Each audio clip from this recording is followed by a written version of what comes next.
So a lot of people have asked me how I study. So in this short video, I'll share with you some of my tips and experiences on how I study. Before I study, I like to find a quiet area. The location is important.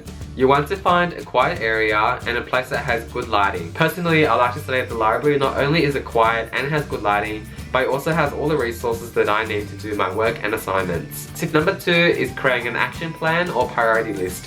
What I like to do is I like to get one of these notebooks and I like to jot down all the tasks which I need to accomplish that day, and I set myself a time limit and time frame which I expect myself to complete these tasks in. For example, if I want to summarize one of my lectures, I might give it 1 or 2 hours or so. Tip number 3 is to ensure that you have all your things needed with you. So that means having your laptop, having your pencil case, having your notebook, put it all on your desk, so you don't have to go around later searching for it. It's all in front of you and it avoids you from procrastinating. Tip number 4 is you can study as a group or you can study by yourself. Personally, I like to study by myself because I find studying in groups too distracting. Most of the time, no studying actually takes place, and most of the time it becomes more of a catch-up session. But do whatever that works well for you. Once I've chosen the best location and I've got all my things laid out, I like to read the lecture slides to get and understand what the concepts are.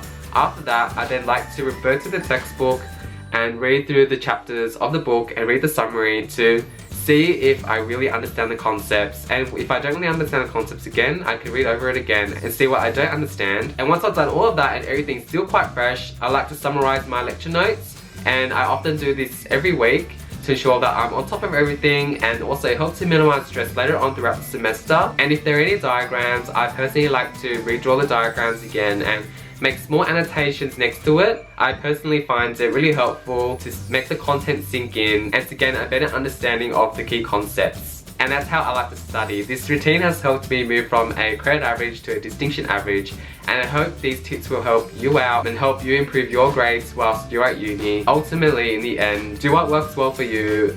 Personally, I find that everyone has their own way of studying, and by doing what works well for you, it will also help to ramp up your grades and gain that GPA that you've always wanted. That's all the tips I have for today. If you guys like this video, give it a thumbs up. Don't forget to comment and subscribe. Follow me on my social media links below. I'm on Twitter and Tumblr. And leave me a comment telling me how you study. Alright guys, I hope you guys have a great week. I'll see you next time. Bye! My advice on making friends at university is to join clubs and societies that you're interested in and engage in various extracurricular activities and programs on campus.